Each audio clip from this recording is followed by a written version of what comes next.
So all of you emotional feminazis and flitty types of guys who have been brought up outside the real world, inside the fake safe spaces of a government-funded communist educationocracy, just bear with me for a sec, because this is going to blow your mind, and I'm sorry. I don't mean to. I'm not sorry, but if there were a way I could do it, and so I'm not being crass or cute for the sake of being cute. Okay. The reality is, though, that anti-discrimination laws detract from the net economic social good. Okay. I'm talking academia. Bear with me, all you real Americans. Okay. This is going to sound like gibberish to you guys, but see, here's the thing, is that you create tremendous dead weight loss in the economy when you try to fulfill a fake, falsified social ideal which doesn't have any bearing in the real world. What am I trying to say here? I'm trying to say that anti-discrimination laws, be it in housing, it's like trying to restrict housing. It's like, oh, you got to have a certain quota based on how many people, are in the community, that sort of thing. Or you have to hire so many people who based on, a quota system that reflects, well, you have a certain national origin of these people in the community, so you got to hire 5% radical Islamic terrorist Muslims because there are 5% radical terrorist Islamic, people are going, that kind of thing. So here's the thing. This is harmful, and it's not just the radical Islamic terrorist Muslims, Islamists, what have you.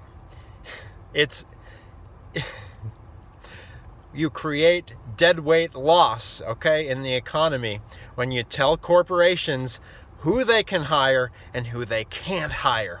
Because what you're doing is you're artificially influencing.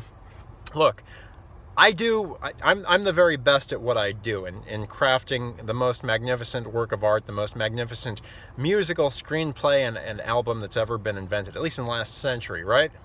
So but say this were a W-2 kind of job. Say I were working for an employer. This magnificence would never see its fulfillment if I had to apply for the job in the way that the government prescribes jobs. And food service, all your kind of other jobs, unskilled jobs, we'll call them, they all perform the same way. If you're hired because of some kind of quota system and not because you're better at the job, you're not going to perform as well at the job. Bottom line, when you tell businesses who they can hire and who they can't hire based on some kind of artificial quota system, based on some kind of theoretical laws about fairness, you destroy freedom. You destroy the employer's right to sovereignty in their own ownership of what they do. Employers work hard or have a sovereign right by way of their ownership to the business that they run. God ordained for them to be in that position. And even if you don't believe in the religious language and that sort of thing, and God, doesn't mean he doesn't exist. But if we'll put that aside for a sec.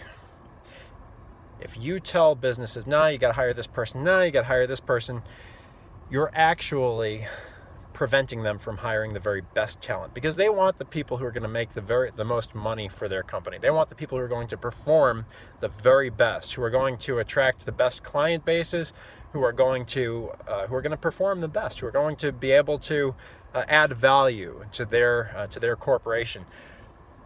And unfortunately, the federal government seems to be waging a war on white people, and they have been for the last half century or so. And it doesn't make it any better that it's white people, that it was, at least at one point, and still is to a large extent, white people who are waging this war on their own.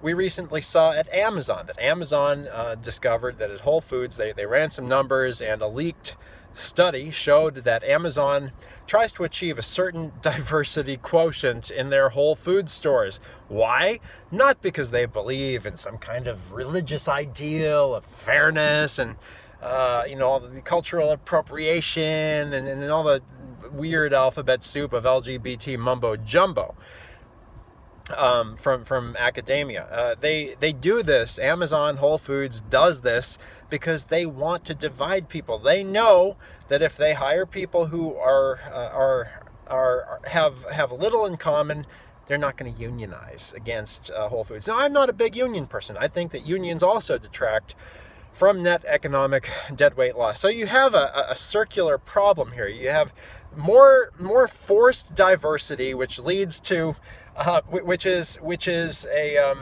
way of fending off a problem that the same communists who started this diversity love train of smoking pot started in the first place. The communists started the unions as a way of infiltrating good businesses, as a way of trying to strong-arm businesses and saying, no, we, the federal government, are going to give these workers whom you chose to hire artificial power over your property, over your capital, the company that they work for, that they don't actually own. So rather trying to do the very best at what they do so that they can gain a promotion or even go off and start their own company, which would be the most productive thing and would be the most edifying for the country as a whole, would create the most value, the most net economic value for society as a whole. The federal government, at the behest of the communist infiltrators back in the 40s through the 60s, began to infiltrate businesses. So the communists influenced the federal government to say, no, you don't have control over your own business. We're going to give your employees we're going to artificially give your employees a right to sue your company if they disagree with the way that you hire them. Now, granted, unions are not necessary. Unions are not necessary because people have a right to walk with their feet from any job and start their own job.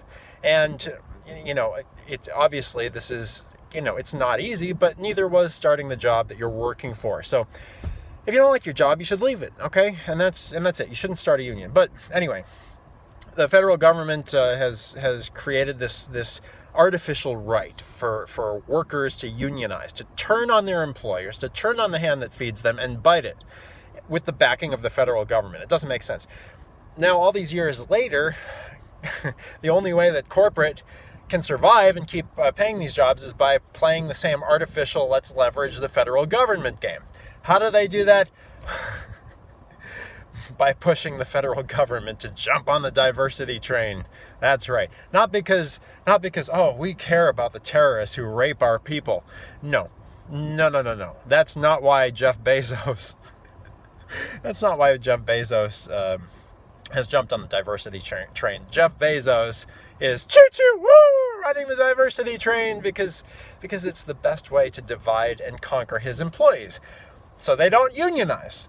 And all of this would not be necessary if the federal government did not give in to the fake news media's lies that somehow unions are an all-American endeavor back, way back, in the 40s or so when unions were first infiltrating business on behalf of communism and setting up the laws that we know today. The National Labor Relations Board, which has gone on to control Hollywood, our schools, the fake news media, and so on and so forth. So that's another lesson in the old wooden ship diversity for you. Not good, not when it's forced.